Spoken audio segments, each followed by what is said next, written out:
It really is my pleasure and my honor to be able to introduce Dr. Alison Crawford as well for this session. So Dr. Crawford is an associate director in the Department of Immuno-Oncology at Regeneron Pharmaceuticals.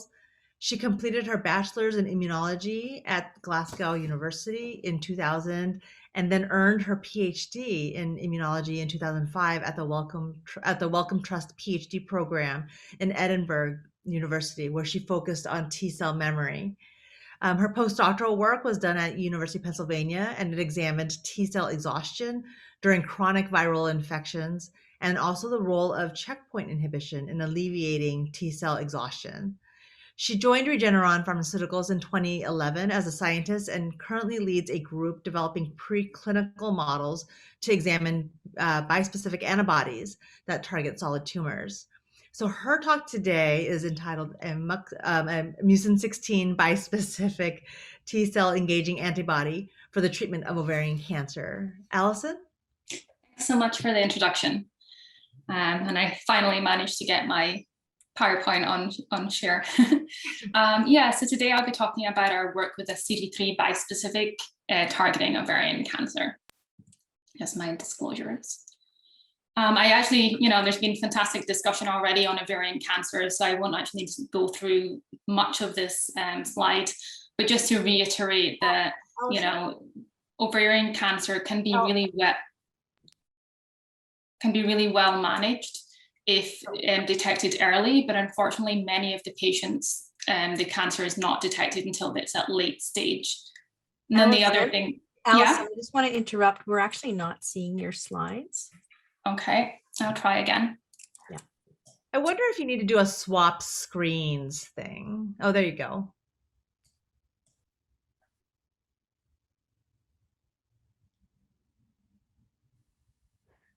No. Right, let's see.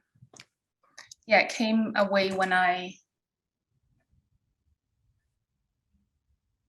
you see the slideshow now? We cannot. We see a Word document. Okay. Mm-hmm. Oh, that's because it's on the other. Let me stop sharing. Okay, it should be in there now. All right. Great. Yeah, we see the PowerPoint. It's just not in display mode. Oh, and do the swap screens, swap displays in the upper left. Yeah. Yeah, there you go. Finally, thank you so much. Great. So as I was saying, that we, I wanted to just point out that ovarian cancer does have, is 70% high-grade serous, but there's also other subsets that are important to consider. And we are going to be discussing the role of targeting MUC16 in ovarian cancer. And we've demonstrated in-house, as well as it's been published, that MUC16 is expressed in all of these subsets of ovarian cancer. I wanted to just take a minute to talk about Regeneron's bispecific strategy before moving on to show some of the data. So Regeneron uses a fully human antibody structure. It's an IgG4 based antibody. And we generate bispecifics targeting CD3 to activate CD3 as part of the T cell receptor signaling complex on T cells. And then in this bispecific format, we're targeting MUC16 with the other arm. There's a few things to consider when targeting, when generating bispecifics. One is the possibility of light chain mispairing. And this is where the two different light chains of the two arms can mispair. But to get around that, we use a common light chain. So this bispecific uses the same light chain for both targeting arms. Another thing to consider is how to purify the bispecific. So we've taken advantage of a naturally occurring phenomenon where IgG3 does not bind to protein A. So we made substitutions in the CH3 domain on one of the chains to limit protein A binding. And this means our bispecific has intermediate binding to protein A. So we can differentiate the binding between the CD3 and the MUC16 antibody and elute off the bispecific. We've also made a few changes in the hinge region to prevent any Fab arm exchange, which is common in IgG4. And then the last substitutions we've made is again around the hinge region to limit any FC receptor mediated activity. And I'll explain that a little bit more in the next slide. So how the CD3 bispecifics work is that you bind to CD3 on the T cells, and then you cross-link that CD3 to activate the T cells. But we only want that activation to occur in the presence of the MUC16 expressing cells. And that's why we've mitigated any FC receptor activity. So our bispecifics do not induce any ADCC activity. In the presence of these MUC16 expressing cells, we then activate the T cell, which induces the killing of the tumor cell. We decided to target MUC16 for ovarian cancer for a number of reasons. So just to tell you a little bit about MUC16 first, it's a very large glycosylated transmembrane protein, and it's present in subsets of a number of cancers. Our in-house data suggests it's present on about 80% of ovarian cancer, but it is also present in other subsets of cancers, including pancreatic and non-small cell lung cancer. It's as I mentioned, it's a very large protein. It does have some normal expression, and this is, I think, one thing we've discussed as well, that for solid tumors, it's very hard to find a tumor-specific antigen that's really expressed only on the cancer, but not on normal cells. But ovarian cancer, it does have some normal expression, but it's reasonably restricted. So it's expressed on the epithelial layer of the reproductive tract and the respiratory tract, as well as the cornea. And then it's also expressed in that single cell mesothelial layer lining different organs in the peritoneal and thoracic cavities. We're not too sure about the function of MUC16. In the eye, it may actually protect from bacterial and viral infections. But in the tumor, the function of MUC16 is less clear. It has been suggested to play a role in metastases due to its binding to mesothelin that can be on the peritoneal wall. And it also may protect from NK cell killing. But in general, really, we're looking at MUC16 as really just a targeting agent to target our bispecific to it, and not really focusing as much on the function of the MUC16 for our modality. CA125 is probably how you've heard MUC16 described majority of times, and that's the shed form of MUC16. So MUC16 is shed quite close to the transmembrane region, and then the shed portion is the CA125 that can be used to understand progression of disease and response to drugs. But I do want to point out that I will be mentioning in my talk this membrane proximal region. And this is the area from the transmembrane region up until the 5th SCA domain of MUC16. And so this is the area where our antibody binds. And we specifically targeted this membrane proximal domain for a few reasons. There are some data that suggest that for CD3 bispecifics, it's better to have a membrane proximal domain, and it helps because it helps bring the T cells even closer to the tumor cell in order to kill the tumor cell. And then the other reason is, given that MUC16 is cleaved, we wanted to be able to target a region of MUC16 that's likely to be still on the cell, even with the CA125 cleavage. We demonstrated really potent picomolar activity of our CD3 bispecific in vitro. Here I'm showing you a killing assay using OVCAR3 cells. So this is a high-grade serous ovarian cell line that expresses quite high MUC16. So we're looking at the amount of viability after a dose titration of our CD3 bispecific, and we can see really, really potent activity there. As I mentioned, MUC16 can be cleaved, and so one of our concerns was in ovarian patients, CA125 can be increased and to quite high degrees. So a concern we had was, would the high levels of CA125 in the serum prevent the function of our bispecific? So we chose a concentration of our bispecific that has really potent activity. And then we titrated in increasing amounts of CA125 up until a very high amount, 10,000 units per mil. And that's higher than most patients would have, though there's occasionally patients that can get as high as this or even slightly higher. But as you can see, the even high doses of the CA125 didn't interfere with our activity of our bispecific. And then on top of that, on the right, we're just showing a control where we generated just a small portion, the membrane proximal region of the MUC16, and titrated that in. And you can see that it completely prevents activity or MUC16 by CD3. So with this in vitro data suggesting that we have a really potent molecule, and we could even dose these in patients with high levels of CA125, we move forward to mouse studies. At Regeneron, we use multiple different mouse models. I'm going to show you two today. We have the traditional xenogenic models, and this allows you to grow human T cells, human tumor cells in the mice. Though obviously the caveat with that is you then have to implant human immune cells to be able to look at the IO therapies there. We also use syngeneic models, which I'll describe a little later. And then the third model that I'm not showing here is these engrafted HIS mice, where you engraft the stem cells into the mice and then wait several months for the cells to be fully mature in the mice before doing studies. But the first data I'll show you is in our xenogenic model, where we engrafted PBMCs into NSG mice, waited around 2 weeks for the T cells to engraft and expand, then implanted with OVCAR3 cells that we'd added luciferase to in order to track the tumor growth. And then about a week after the tumor implant, we begin dosing. And you can see here in the representative images that the non-binding control, or a CD3 binding control, so that's a CD3 bispecific that binds something other than MUC16, you get steady growth of the tumor shown by these BLI images. In contrast, when we add our Regen 4018, which is our MUC16 by CD3, we see a really nice dose titration there. And that's shown in the graph to the left. Obviously, we were interested on what's happening and really validating the mechanism here.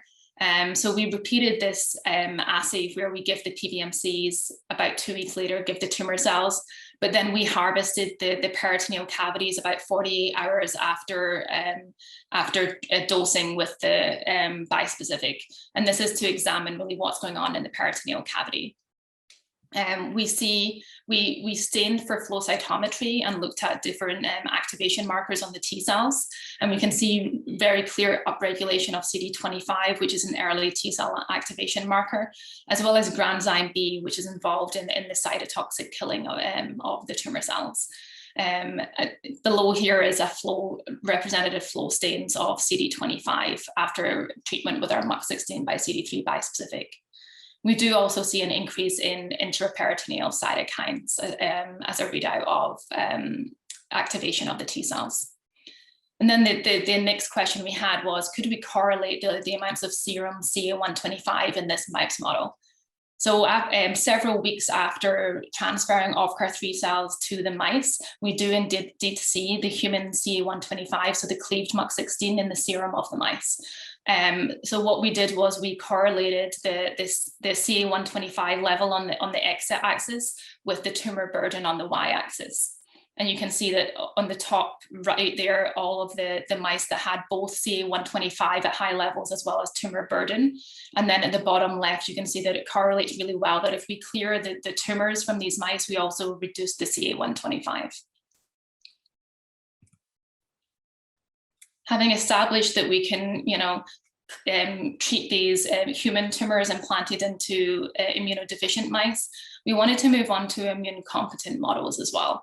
There's a few, and how Regeneron does it is we actually humanize the targets in the mice. So we generate mice that express human MUC16 on the normal tissues. We also generate the human CD3 expressed on the T cells. So these are normal mouse T cells that express mouse CD4, mouse CD8, but they have human CD3.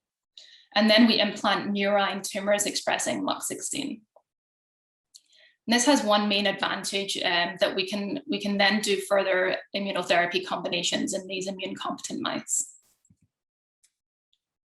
And just to talk you through just quickly on the strategy, we normally humanize the whole protein in the mice, but MUC16 is such a massive glycosylated protein, it was hard to do. So the strategy here was to humanize just that membrane proximal region of MUC16 where our antibody binds, and then leave the mouse MUC16 expression.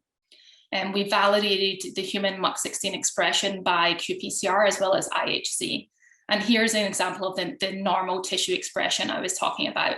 It's expressed very faintly on that single cell mesothelial layer lining certain organs like the ovary and the stomach here. It's also expressed in the epithelial cell layer of the trachea, and then also in these goblet cells here, given it's a mucin. We express CD3 on the T cells. And the T cells in these mice are expressed in normal numbers, and they also develop normally. So they have a polyclonal TCR response. So they go through normal positive and negative selection. The first question we had, having generated these mice, is can we see any specific targeting of a zirconium labeled antibody to the mice? And that might tell us, you know, where in the normal tissues does our bispecific go, and therefore where might we see any toxicity? So the first antibody we examined was just an anti-MUC16 parental antibody. And you can see the control here, we see no specific targeting to any organs. But interestingly, despite the fact that we do know we have some normal tissue expression in these mice, we didn't see any targeting with our anti-MUC16 antibody either in the humanized mice. This is in contrast to the targeting seen with the MUC16 by CD3. We can see very clear targeting to the spleen here, as well as the lymph nodes. So we're targeting due to the CD3 arm binding T cells, but we're not seeing any MUC16 specific targeting to the normal tissues.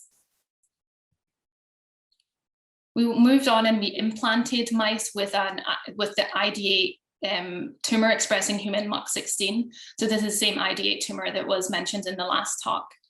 Again, a non-binding control shows no binding targeting at all. Our bispecific, again, you can clearly see the spleen and lymph node, but now here we can see the MUC16 expressing tumor, resulting in getting antibody targeted to it. We wanted to know which arm is driving the targeting to the tumor. Is it the MUC16 arm or the CD3 arm? And therefore we blocked with higher concentrations of either MUC16 or CD3 antibody. When we block with the MUC16 antibody, we almost completely lose all of the targeting to the tumor. So it suggests that the majority of the targeting to the tumor is due to the MUC16 arm, which makes sense because the MUC16 is expressed at reasonable levels on these tumors and all of the tumor cells. Whereas when we block the CD3, we still maintain targeting to the tumor, but lost the targeting to the spleen and the lymph node. So here we've got a mouse model that expresses the human CD3 and human MUC16, and we can demonstrate that our bispecific targets to the CD3 and MUC16 tumors in these mice. One of the concerns about CD3 bispecifics as well as CAR T cells is the systemic activation of T cells. So we first injected MUC16 by CD3 into these humanized mice to understand if we're getting any systemic activation. We've got a control in gray, but here in our positive control in red is anti-CD3. So as expected, if you cross-link CD3 in mice that express human CD3, you get a very large cytokine response in the serum. However, we didn't see a systemic activation of T cells in this humanized mice with our bispecific. And this was in contrast to some other targets we have. So I'm showing below a different target that's expressed in quite a number of tissues, including the kidney and the liver. And again, now here the CD3 control is in green here, but you can see that this particular bispecific does induce systemic cytokines. So it seems like it obviously depends on the target you choose and how much selective expression it has, but at least our MUC16 by CD3 doesn't induce systemic T cell activation. We moved forward with mouse models in this system. And again, we're using the ID8 model where we implant the tumors, and then on the left here, we treated immediately at day 0, and we prevented the growth of the majority of tumors. On the right here, we delayed the tumor growth until the tumors were around 75 to 100 millimeter cubed. And you can still delay the tumor growth, but we're not getting the complete tumor clearance. And this goes towards also what Jose was saying, that it's important to really, develop models where you're pushing the bar and making it more difficult for the agents to work. And I should note that we've seen this in other models, other programs as well, that if you wait until the tumors are larger, you can still see significant tumor control, but you're less likely to be able to completely clear the tumors. And this allows you to have a really nice model to examine combinations in later. The ID8 tumor cells can grow subcutaneously, but they can also grow intra-peritoneally. So we implanted the tumor cells into the peritoneal cavity, waited about 5 days, and then treated with our bispecific. And we could also see significant tumor delay with our MUC16 by CD3 bispecific in an ascites model. And again, we examined the mechanism here. Again, looking at T cells in the spleen, our MUC16 by CD3 did not induce any granzyme B, which is a marker of the cytotoxic activity, or Ki67, a marker of proliferation in the spleen. However, it did increase granzyme B and Ki67 in the tumor. So we're getting tumor-specific activation of the CD8 T cells. Given the in vitro and in vivo studies, we moved forward into a cynomolgus monkey safety study. And this was a multi-dose cynomolgus study. We saw linear PK that was dose dependent. As a readout for activity, we did see a transient CRP spike, and this was dose dependent. So our highest dose at 1 mg/kg did show a very clear CRP spike that was transient. Unlike some other bispecifics, for example, the CD19 by CD3, we didn't see this T cell margination that's been seen before. And this is a phenomenon where if you activate T cells, you have a transient loss of the T cells, which then recover. But in this system, we didn't see that evidence of the systemic T cell activation in the cynomolgus monkey either. We also examined a number of cytokines, and we saw very little to no cytokine release. IL-6 was one of the only cytokines that we saw very minimal cytokine release, and it seemed to be dose dependent. So this seems to really nicely pair with our in vivo humanized mouse data, where we can see some evidence of activity. However, we're not getting very clear systemic T cell activation in both the cynomolgus monkey as well as our humanized mice. So given just to summarize here before I go into the last few slides, given the potent activity, we moved forward into the cynomolgus study. It was well tolerated, and therefore we entered a phase 1 trial in platinum-resistant ovarian cancer, fallopian tube cancer, and primary peritoneal cancer. And that trial is ongoing at the moment. However, I wanted to kind of talk in the last kind of few minutes on the slide on what we're doing to kind of maximize our possibilities of getting really good responses in this solid tumor. In general, I do think that solid tumors are going to be harder to treat. And ovarian cancer is, it doesn't have the highest amount of high mutational burden or the highest amount of T cells. So we've moved forward already with preclinical, and also moved into the clinic with some combinations with our CD3 bispecific. There's obviously a large number of drugs already that are standard of care that we could potentially combine with. There's also, as Oliver described, innate cells that we're definitely interested in, and there's experiments ongoing preclinically at the moment. But the data I'm going to show today is really focusing on how can you boost those T cell responses? How can you overcome the immunosuppression that's likely present in these kind of larger late-stage ovarian cancer patients? And one obvious way to do this is to release the immunosuppression. Our idea here is that while we're activating CD3, we are still likely having this PD-1 signal that's decreasing the T cell response. So can we combine the CD3 bispecific with a PD-1 blocker to potentially enhance the responses of these exhausted T cells in the tumor? And then the other idea is to provide co-stimulation. And here I'll show you data combining with a CD28 co-stim bispecific. So this MUC16 bispecific has a different binding epitope with MUC16, so it can be used in combination. And the idea again here is that solid tumors really don't have much kind of positive signals in co-stim. So while we're providing CD3, we're well aware that really signal 1 without signal 2 really isn't going to give a very prolonged and proficient T cell response. So perhaps solid tumors need additional co-stimulation beyond just the signal 1 to really provide optimal benefit in the clinic. To demonstrate PD-1 blockade, I'll show you data we have in the ID8 model. So again, these are the humanized mice that are immune competent. The ID8 model is a really good model to look at this with because they do express PD-L1, the tumor cells. Also, we implanted mice with tumors, waited a few weeks, and then examined the T cells. And we can see a subset of the T cells express PD-1, showing the CD4 and CD8 expression. So we know the tumors express PD-L1, and there's a subset of T cells in the peritoneal cavity of tumor-bearing mice that express PD-1. We again repeated the ascites model, where you can see in the gray that the mice succumb to disease around 40 to 50 days post-implantation. PD-1 alone in this model really doesn't have much of an effect, shown here in the red. Our CD3 bispecific can delay the tumor growth in some mice and also clear a proportion of the mice as well. Whereas the addition of the PD-1 enhanced those responses and led to tumor clearance in more than 60% of the mice. So we've demonstrated preclinically here, we can potentially boost responses with this combination.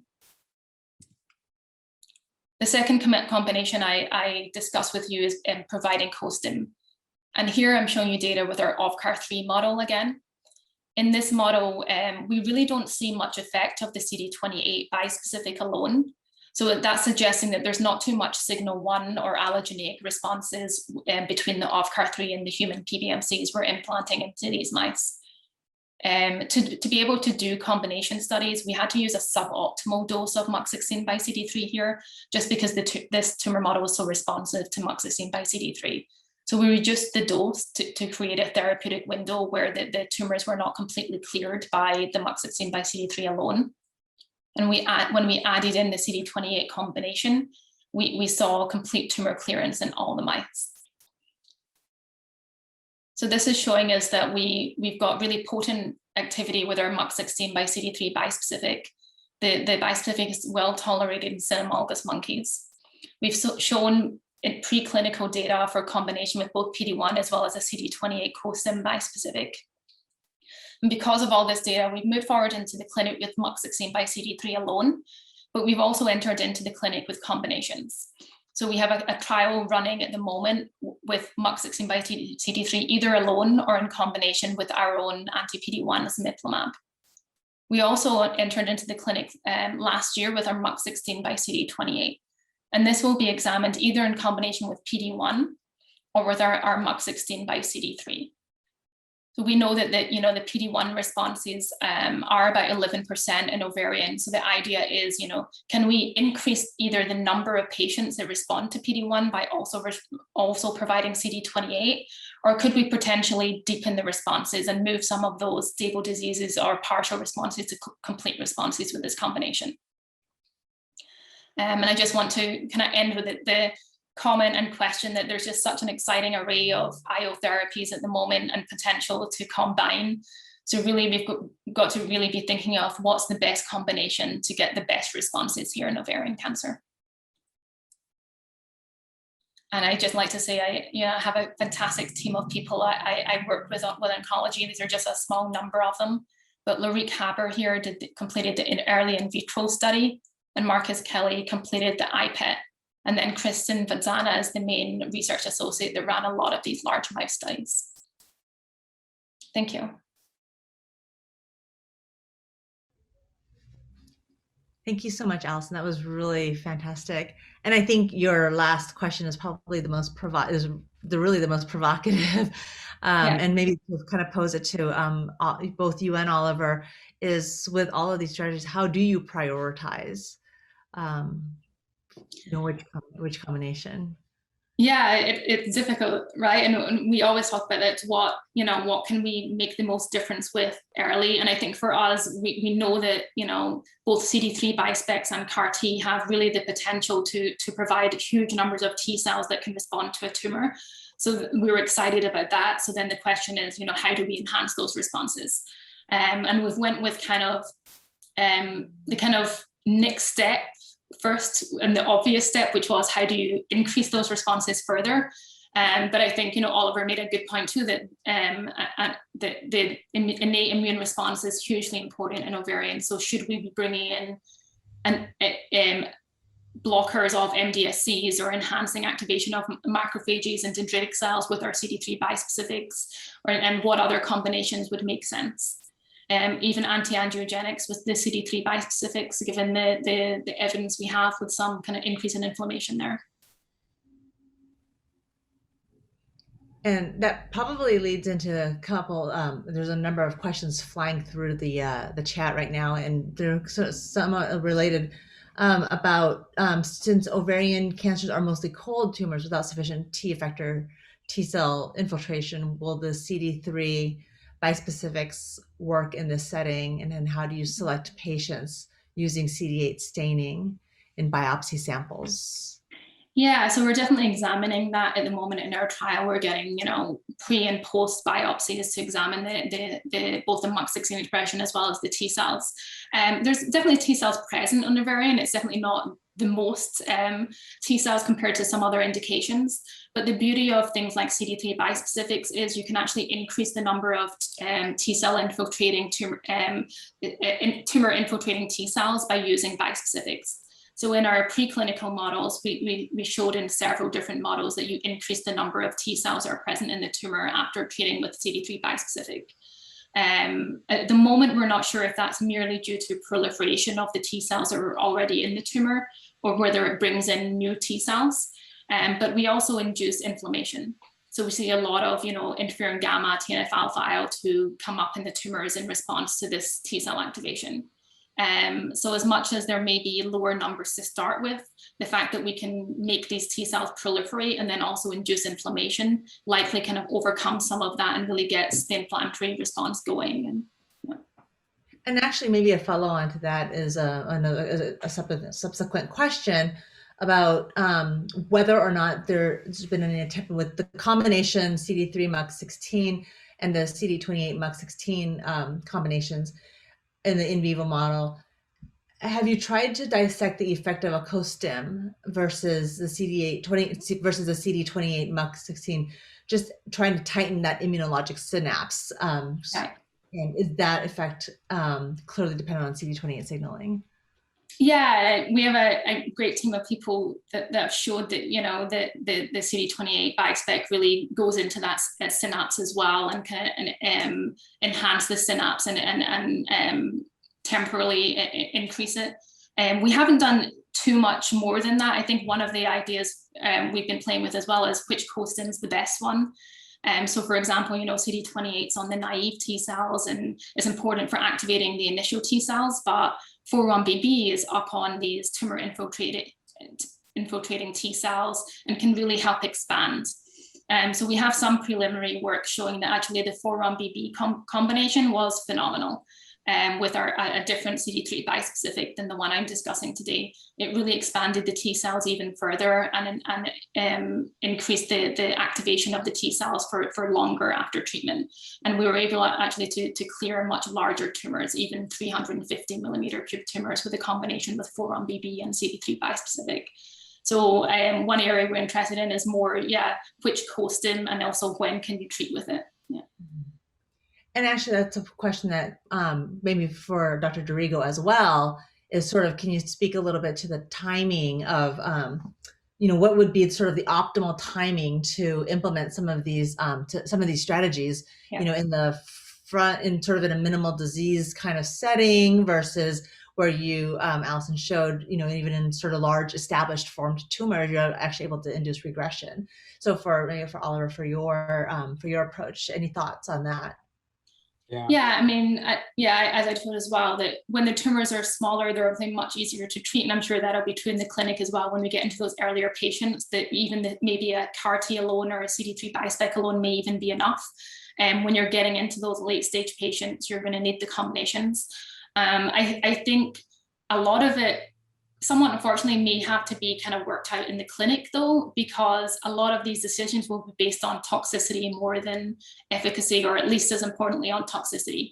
So with CD3 bispecifics, you get a very, very large initial blast of cytokines that are released into the serum.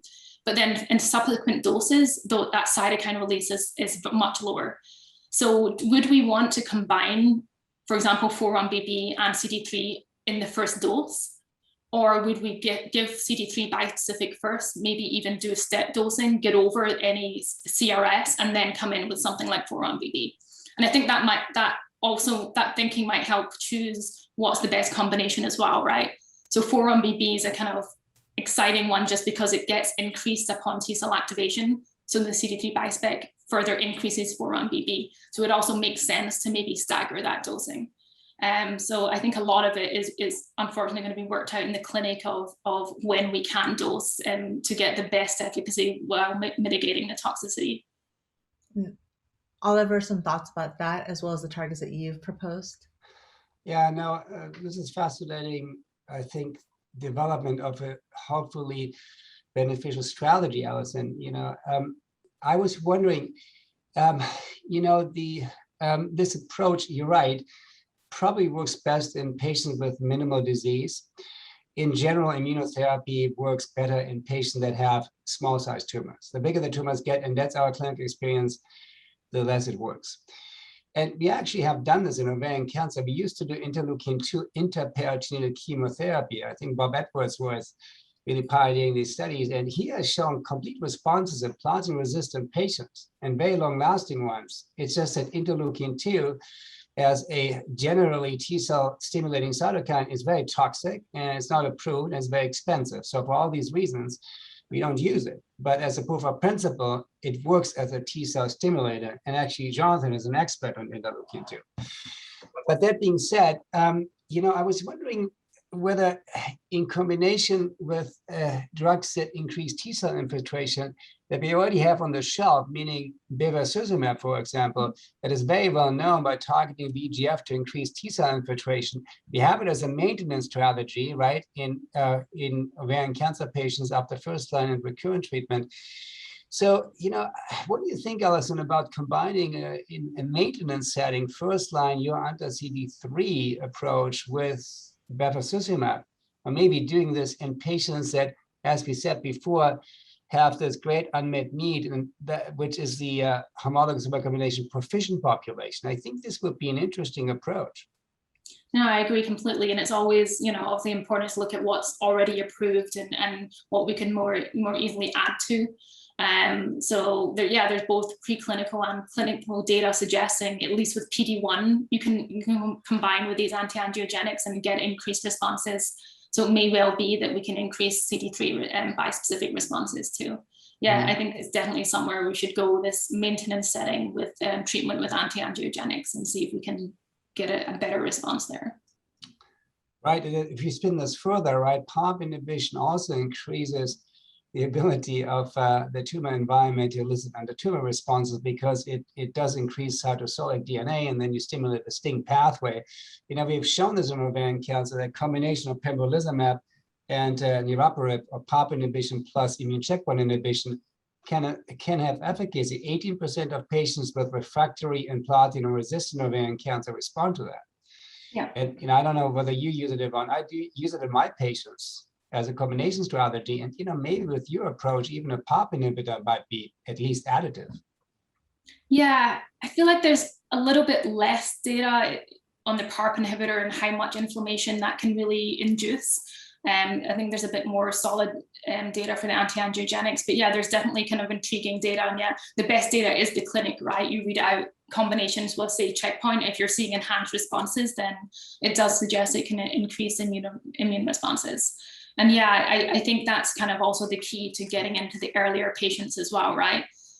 We need to be able to show that in the maintenance setting, given that they're getting PARP inhibitors and anti-angiogenics, we need to be able to show that our bispecs can work in concert with those drugs, and definitely, not decrease the effects and hopefully enhance responses there. And I think that is the key to being able to move from those late stage patients into the earlier stage. Yeah, and I think that the notion of the PARP inhibitors plus the checkpoint inhibitor, I think the data is not reliably stable enough to sort of advocate that combination. There are, for people to be aware of, there are four frontline ovarian cancer trials that are studying that combination of checkpoint plus PARP inhibitors, many due to read out, at imminent in the next year or so. So that's something to kind of be on the lookout for. Maybe in the last 5 minutes, some questions for Dr. Dorigo that had come through since we didn't have time after your talk right away. Someone had asked whether or not, if the kind of two questions is sort of among all of the different signals, the CD24, 27, et cetera, 47, et cetera, how do you prioritize that? And also the concern of if you block one, how does that impact the other signals? And what's the current thinking now in terms of sequentially blocking them, or does blocking one before the other make more sense, especially in light of potential toxicities and tolerability? Yeah, that's a great question. Thank you for asking these questions. I mean, if you roll this question up from the back end, toxicities, the anti-CD47 approach had to be tightened, so to speak, because we start seeing anemia in these patients. CD47 is expressed on early forms of erythrocytes or older forms of erythrocytes, that is, and they had to be deleted before you could actually escalate it to a higher dose. We saw also initially some patients that have very strong activation of macrophages, and we know this very well from, particularly CAR T cells. We get this macrophage activation syndrome, which is at times difficult to deal with, but that was mitigated by a dose escalation scheme that these patients were treated with.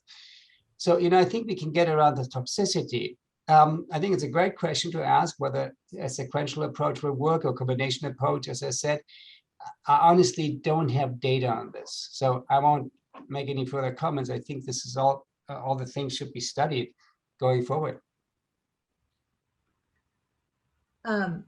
So, and in the next, maybe another question is anyone looking into the innate lymphoid cells, or ILCs, to target ovarian cancer? That's a great question. And there's various innate lymphoid cells.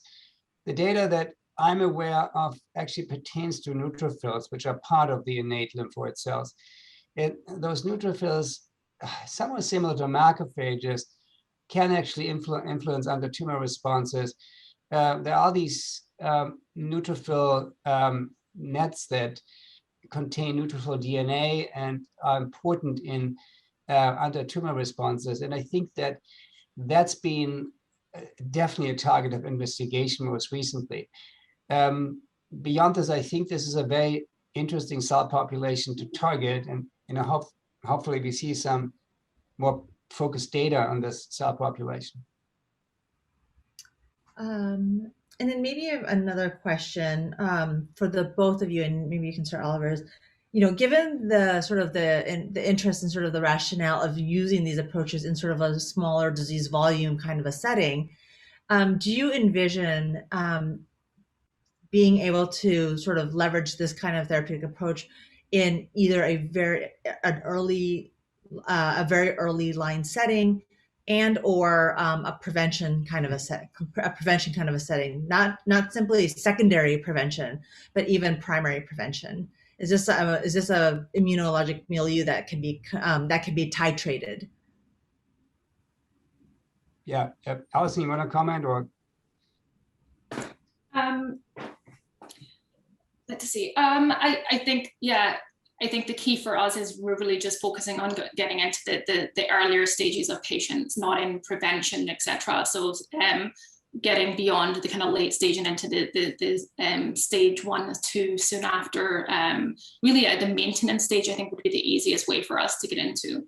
And as Oliver mentioned, that all depends on looking at combinations with the standard of care chemotherapy, as well as PARP inhibitors, as well as anti-angiogenics, to make sure that we can potentially continue those standard of cares with adding on to our bispecific. Yeah, so my thoughts are that any new strategy traditionally has been tried in patients that had no other treatment options. They're out of standard of care option. I think that Hong alluded to this. Should we move even novel approaches, first time in humans, into the early treatments? That's a difficult one to justify, since you don't know about toxicities, you don't know about efficacy. You want to see some efficacy in patients that don't necessarily have so many other treatment choices in ovarian cancer. From these trials, I think we have a mandate almost to understand translation endpoints and hopefully identify predictors of response. Alison, for example, in your study, is the efficacy of this bispecific antibody dependent on the presence of T cells, the amount of CN25 expressed on these cancer cells? I think those are translation endpoints that will inform the next trials. And then these next trials can be focused on certain subgroups that were identified in the first phase of the development of these drugs, making this a more precision-directed, precision medicine-directed approach. And I think that we are looking for this. I mean, we have done, I think, a fabulous job with development of PARP inhibition. We know that the BRCA1/2 mutation carriers, for those patients, it's standard of care to give them PARP inhibitors after first-line treatment. The HRD high population, those patients also benefit from PARP inhibition, but who really benefits from the approaches Alison proposed or that Jose talked about today? We simply need to do that science. Yeah. I agree, especially with our CD28 and PD1 co-stim there, we need to understand, is that also working better in the BRCA patients or the HRD patients all tying together because they may have more neoantigens? And we need to make sure that when we're taking biopsies from the patient, we're asking good questions, and then we're sharing that information to really understand how can we then move forward. Where is it working and how do we boost those responses? But also, more importantly, where is it not working, and therefore, what else do we need to do for those patients? Yeah. No, I completely agree. I think there's plenty of questions. There's so much that's there's so much that's unknown at this point. With the novel therapies, and especially, the timeline, the length of time to really understand the length of time that currently exists with following traditional clinical endpoints. We really need it's really critical, I think, having earlier endpoint to kind of gain an insight as to what is your experimental agent doing, and how well does that actually correlate to your traditional clinical endpoints that may be several months, if not a couple of years out. And identifying those markers is one of the biggest challenges, right? And all we can really do is take two approaches: use flow cytometry and IHC on known markers that may help us really understand. And it's the obvious things like are T cells there, what's the proportion of Tregs versus CD8 cells, etc. But then also make sure we're doing RNA sequencing to really get that broad approach as well, to see what kind of undirected kind of things may come out and help us really pivot and change what we're doing. Yeah. So I think with that, we're exactly we're back on time. It was dicey there. I think at this point, I'd like to really just thank Oliver and Alison for two really amazing talks, and maybe hand it over to Jonathan for sort of next remarks.